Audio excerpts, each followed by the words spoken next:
All right, so we're working on review problem 551.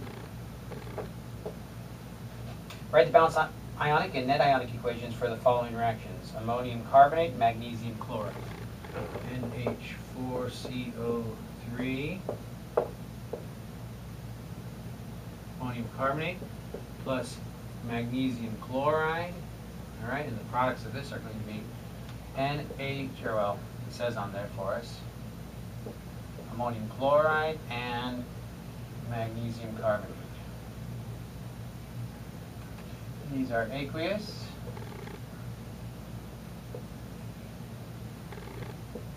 All right, ammonium carbonate, magnesium chloride, ammonium chloride, and magnesium carbonate. Okay, so we see that we need to have, it's easiest, or we balance them right here first, right? So we see that we need to have 2 ammoniums and 2 chloride ions, and so that should be balanced for us there, okay?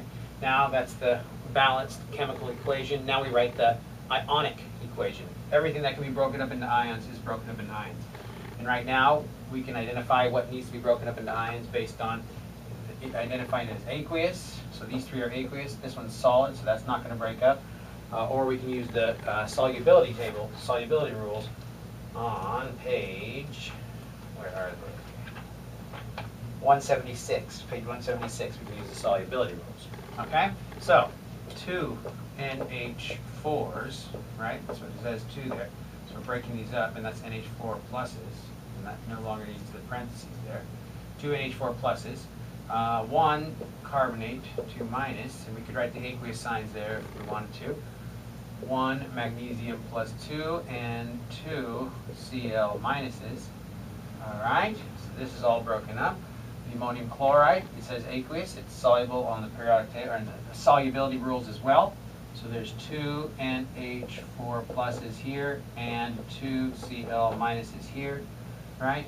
And then the last thing is our magnesium carbonate, and that is not soluble. So that is the ionic equation. This is the chemical equation, balanced chemical equation. This is the, or the molecular equation, also called. This is the balanced ionic equation. Now we do the net ionic equation, where we identify the things that aren't changing from the left to the right. These are called the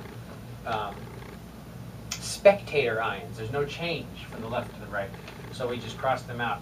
And now we see that the net ionic equation, or in other words, the net reaction here, is where we have the carbonate ion coming together with the magnesium ion to form magnesium carbonate. All right, and again, that should be solid here, and these can be identified as aqueous. All right, so this is the ionic equation, we'll call it IE, and this is the net ionic equation. Okay, very good. So that's 551A. Okay, 551B, copper chloride, sodium hydroxide, CuCl2, NaOH. The products of this, these are both aqueous. The products of this are CuOH2 plus NaCl. All right. We see that we're going to need 2 sodium chlorides over here for the chlorides, 2 sodium hydroxide, 2 hydroxide. So that's our balanced molecular equation. We can break these down. Copper chloride here is aqueous, right? So we have a copper plus 2 ion plus 2 Cl minuses. Now we're writing the ionic equation here, right? 2 sodium ions and 2 hydroxide ions. Copper hydroxide ends up being the solid there, so that's not going to break down in the ionic equation. And then we're going to have 2 sodium ions on the right and 2 chloride ions on the left. All right, 2 Cl minuses. Ionic equation, now we write our net ionic equation. Chlorides can be canceled out, sodiums can be canceled out, right? So we just have the copper ion coming together with the hydroxide ion, and it's copper plus 2, so that means we need, 2 hydroxide ions to form CuOH2. All right, so that's our net ionic equation. All right, C, iron sulfate, sodium phosphate, NaPO4 iron phosphate and sodium sulfate.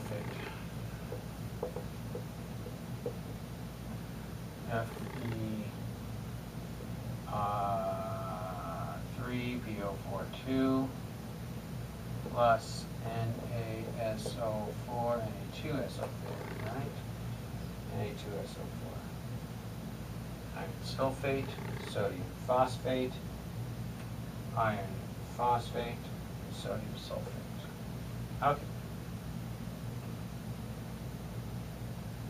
All right, so we have our, we can always use our solubility rule to remind ourselves.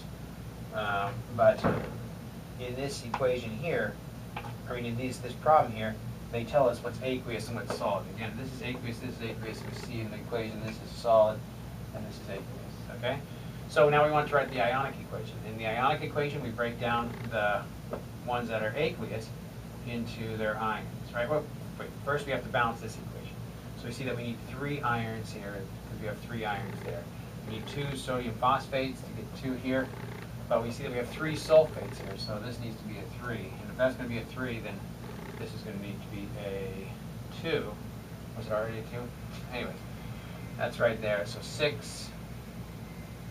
Oh wait, this is Na3PO4. Na3PO4. Sorry about that. So this here balances out to 6 sodium ions, 6 sodium ions, 3 sulfate ions, 3 sulfate ions, 3 iron, 3 iron, 2 phosphate, 2 phosphate. All right. Now we can break it up. 3 Fe plus 2s.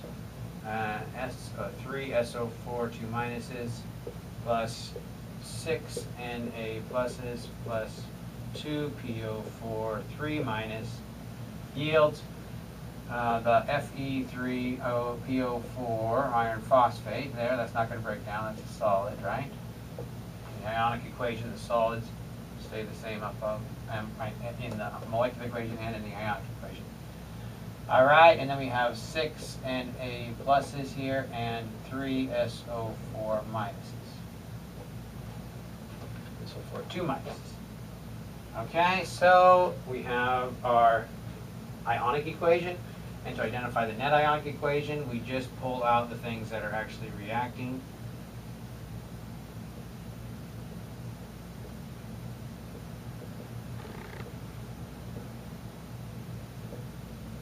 All right, so 3 iron plus 2 ions plus 2 phosphate ions yields 1 iron phosphate, right? So the sulfates, there's 3 on both sides, are the same. Sodiums are the same, so those things drop out. All right, D, silver acetate. And what else? Nickel chloride. AgC2H3O2, silver acetate, nickel chloride. Okay, and the products here are going to be, what did I write first? Ag, silver chloride, that's our solid, that's our precipitate, and our nickel acetate. Okay, we have to balance this equation. We have 2 chlorides here, so we're going to need a 2 there. Therefore, we're going to need a 2 there. Therefore, we're going to need, no, we have 2 acetate. This should be 2. All right? Yeah, sorry about that. Nickel acetate with 2 acetate ions. All right, so we have 2 silver acetate ion, or 2 units of silver acetate, 1 unit of sodium or nickel chloride.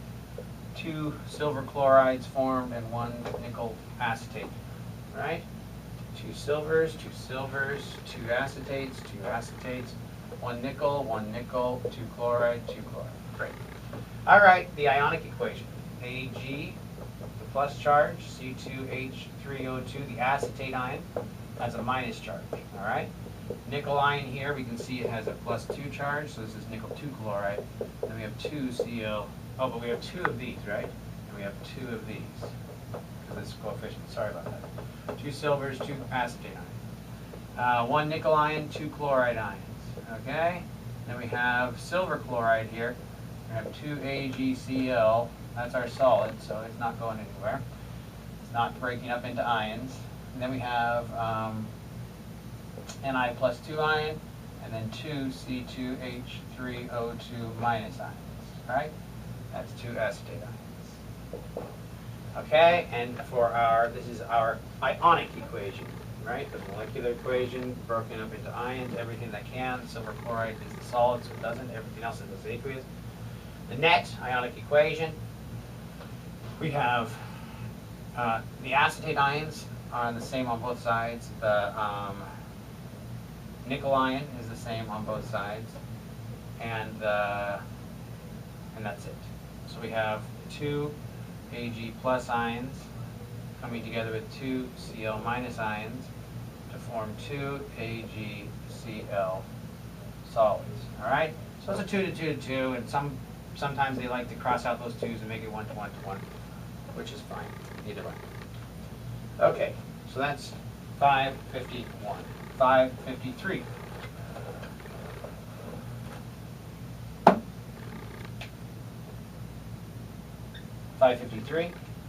Pure HClO4 or perchloric acid is molecular. In water, it's a strong acid. Write an equation for its ionization in water. Okay, so ionization, HClO4, they're asking us to write it with water. You can include the water molecule, or you don't have to. I'll show you how not to, or how we don't need to later on, or in just a second. Perchloric acid here, the ClO4 minus, the perchlorate ion, can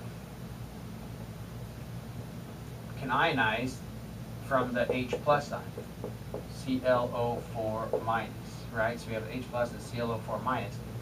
And this H plus ends up going with the H2O to form H3O plus, okay? So this H plus goes with the H2O to form H3O plus, and then the ClO4 minus ion. All right, so that's the equation there. Is it balanced? Let's see, we got it balanced? It should be balanced. Yeah, it's balanced. So to write what does it say?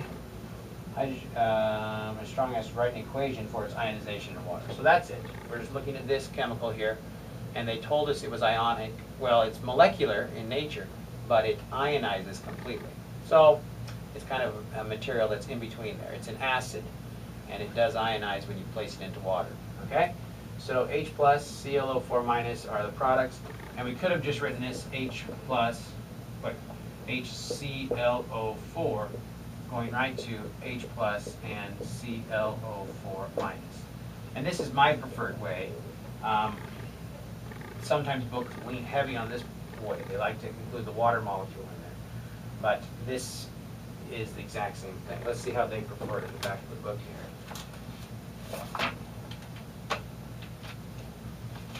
Okay, so that was 553.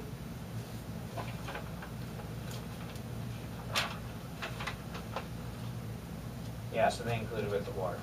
Okay.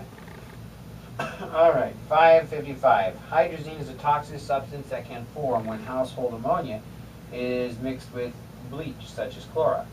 Its formula is N2H4, and it's a weak base. Write a chemical equation showing its reaction in water. All right, 555. N2H4, and they're saying it's a weak base. Well, weak bases, what they do is they take a proton from water. Now a base, the definition of a base right now is something that you put it in water and you get a hydroxide ion out, OH minus out. Now, and many bases contain the hydroxide ion, and upon ionization, the hydroxide ion comes, like sodium hydroxide plus water. In this case, the sodium hydroxide is, well, you don't even have to include water there, right, because the water doesn't actually do anything. The sodium hydroxide is a soluble compound, so when you place it into water, you get sodium ions and hydroxide ions. So again, a compound you put into water and OH minus exists, or is yielded, or is produced, right? And on this case, where do we get our OH minus from? If we just start with hydrazine and water, well, what happens is this hydrazine becomes N2H5 plus by taking the proton, or H plus ion, from water to leave us with an OH minus. So they're both examples of bases. This top one is a weak base. That means that very small percentage is actually in this form, and actually these two react very quickly together, and they come back to this side over here. All right. This is a strong acid, one arrow showing that it goes to completion, that it completely ionizes. Okay. So there we go. Hydrazine. Its formula is N2H4, and it's a weak base. Write a chemical equation showing its reaction with water. So this is how you write the chemical equation of a amine weak base with water. Okay? You put it up with water. You take one of the protons, put it on the weak base. Remember, that gives it a positive charge. And then the OH minus is left, or the OH, the hydroxide ion, is left with the minus charge. Okay? 557. Okay? Nitrous acid, HNO2, is a weak acid that can form with sodium nitrite, or when sodium nitrite, a meat preservative, reacts with stomach acid. Write an equation showing the ionization of HNO2 in water. So HNO2 in water. All right, we're writing it's a weak acid, so we're going to have double arrows because the products want to come together more than the reactants want to go to the right, and that's what that double arrow shows us. But an acid is a chemical that, when you place in water, it's going to give up that proton. So we're going to get, again, the H3O plus ion forming and the NO2 minus ion. Okay? And again, it's a double arrow, meaning that these two, the equilibrium between these two, they want to stay together more than this chemical wants to ionize. So it's shifted over to the left. And this is the predominant species in this reaction. Okay, that was 57. 59, carbonic acid. 59. Carbonic acid is a weak diprotic acid formed in rainwater. Write the chemical equation for the equilibrium involved in the stepwise ionization of carbonic acid in water. So we have H2CO3. Carbonate. Carbonate goes to ic, so this is the carbonic acid. All right, and if it's going to react with water, it's an acid. We remember it's an acid, so that we know that one of the products is going to be H3O plus, right? And the product here, H3O plus, means that this H came from this acid here, leaving us with HCO3 with a minus charge. Okay, and that can happen twice. If we have this chemical down here, HCO3 minus, it can interact with another water molecule to form another H3O plus and CO3 2 minus. All right. So these are the two reactions that represent the deprotonation, or the ionization, of carbonic acid. Let's see, that was 559. Let's make sure we're getting the right answer there. Okay. Now, this is for a weak acid in water, so therefore we want to make sure we include our double arrows. And again, another way that you could write this, H2O3, we could just show that H plus is coming off, and that the HCO3 minus ion is there, HCO3 minus, another H plus coming off, and the CO3 2 minus. Right? So here we have removed the water and just identified it as an H plus. So these species are equivalent in their representation of an acid. All right? So they both represent the same thing. This is just basically showing that an acid is really, the H plus is always connected with another water molecule. All right? And so that's just kind of to remind us of that. So we don't always need a water when showing the dissociation of an acid.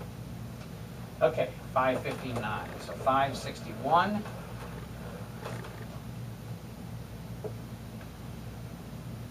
Aqueous solutions of sodium sulfide and copper nitrate. Sodium sulfide and copper nitrate, NO3. What kind of copper nitrate? copper 2 nitrate. So that's, we have to remember our NO3 has a -1 charge, so we're going to need 2 of those. All right, and the products they say are sodium nitrate, NO3, and copper sulfide, correct? Copper sulfide, all right, and they say that this, do they say that?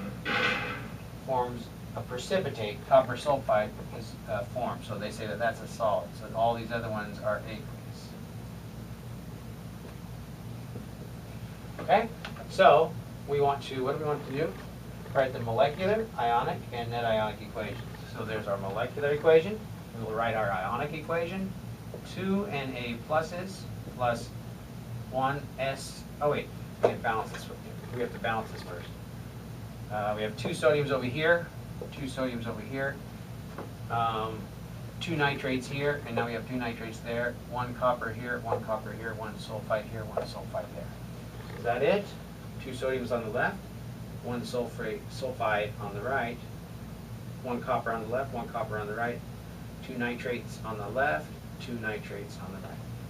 So now we can break this up. Na plus 2 Na pluses plus 1 S2 minus, or S minus 2, plus Cu plus 2 plus 2 NO3 minuses yields 2 Na pluses plus 2 NO3 minuses plus a CuS copper sulfide solved. All right. We see that there's, so this is our ionic equation. We see that there's these sodiums are spectator ions, the nitrates are spectator ions, but the sulfur and the copper come together. So it's 1 copper ion plus a sulfide ion yields copper sulfide. So here's our molecular, ionic, and net ionic equation. 563.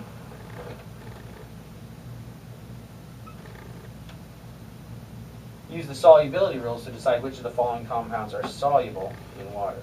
All right, so we can look at our solubility rules. Calcium nitrate, CaNO3 2 minus. Well, solubility rules say that all nitrates are soluble. So that's it. Calcium nitrate is going to be soluble. Okay, let's see what page it goes on again.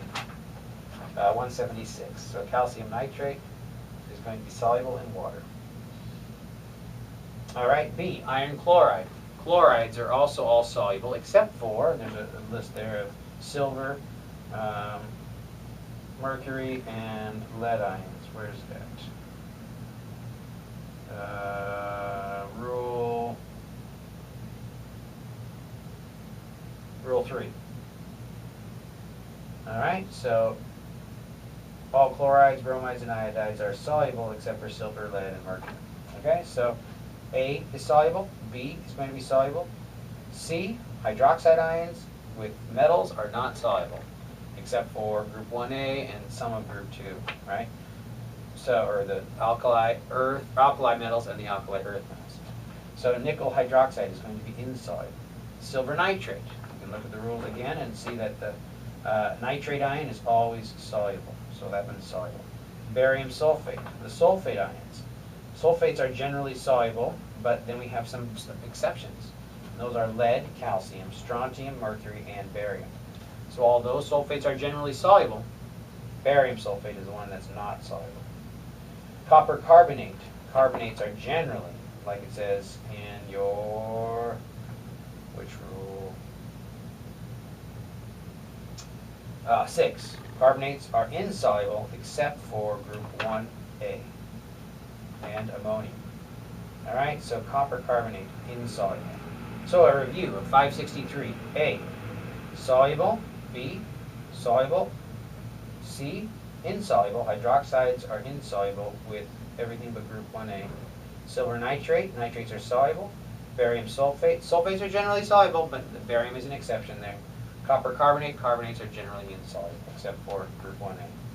565, complete and balance the following molecular equations, being careful to apply the solubility rules and write the balanced ionic and net ionic equations for the reaction. All right, so 565. Okay. Iron sulfate and potassium phosphate. FeSO4 and KPO4. K3PO4, right? All right, so an ionic equation, we have metal, non-metal, metal, non-metal, right? So we have, this is going to be a metathesis reaction. We're going to change partners, right? A, B, C, D. We're going to go A, D, and B, or C, B, right? So the answer is, let me write this up here again. A, B plus C, B is going to go to A, D plus B, C, B. Metal goes first, right? Okay. So iron is going to go with the phosphate, FePO4. The phosphate is a, we see here, reminded it's a -3 charge, and the sulfate, or the iron here, is a +2 because sulfate's a -2. So we're going to need 2 phosphates and 3 irons. And then the other compound is going to be our potassium sulfate, KSO4. There's 2 potassiums necessary for that compound. So we need to balance this now. So we're going to put a 3 here, we're going to put a 3 there to get 3 sulfates, 3 irons on the left, 3 sulfates on the right, 6 potassium. We need 6 potassium, and that's going to give us our 2 phosphates that we need. All right, we look at our periodic table, and sulfates are generally soluble, potassium especially, because it is a group 1A element. Phosphates are not generally soluble, and with iron, there's no exception. All right, so this is going to be our solid. Everything else is going to be aqueous. Now we can do our ionic equation, in which we take the 3 Fe plus 2 ions and the 3 SO4 minus 2 ions. We separated them apart. We have 2 potassium, no, 6 potassium ions and 2 phosphate ions, PO4 3 minus. And we have 3, oh no, this thing's not going to separate, right? Fe3PO4 2. Iron phosphate, solid, all right? But we do have 6 phosphate ions here and 3 SO4 2 minus ions over here. All right, so we see that our sulfate ions and our potassium ions are spectator ions. So we have a reaction here between iron 2 and 2 phosphate ions. So 3 iron 2s and 2 phosphate ions come together to form 1 Fe3PO4 2 solid. And these are aqueous. So, molecular equation, ionic equation, net ionic equation, crossing out the spectator ions. Okay? That was 565A. Write the balance ionic, net ionic equation for the reaction. All right, so okay, so 565B, silver acetate and aluminum chloride. AgC2H3O2. Silver is a +1, acetate is a -1. Iron chloride, is that what it was? No, aluminum chloride. What is that? 565. Aluminum chloride. AlCl3. Products of this reaction. Again, we have AB, CD, aluminum and chloride. A, silver, needing to go with D, fluoride. So we have AgCl, and then aluminum, C, needs to go with acetate, B. So we have aluminum, acetate, C2H3O2, and we're going to need 3 of those, right? Okay, because aluminum has a +3 charge, right? We're reminded of that here. So, we need to balance this equation. Looks like we're going to need 3 of these, because we have 3 chlorides. We're going to need 3 of these. That gives us 3 acetates, 3 acetates there. All right, 3 silvers on the left, 3 silvers on the right. 3 acetates on the left, 3 acetates on the right. 1 aluminum on the left, 1 aluminum on the right, 3 chlorides on the left, 3 chlorides on the left.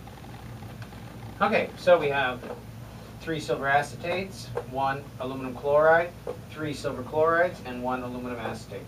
We know from the solubility rules that chloride's generally soluble, but not in this case, right?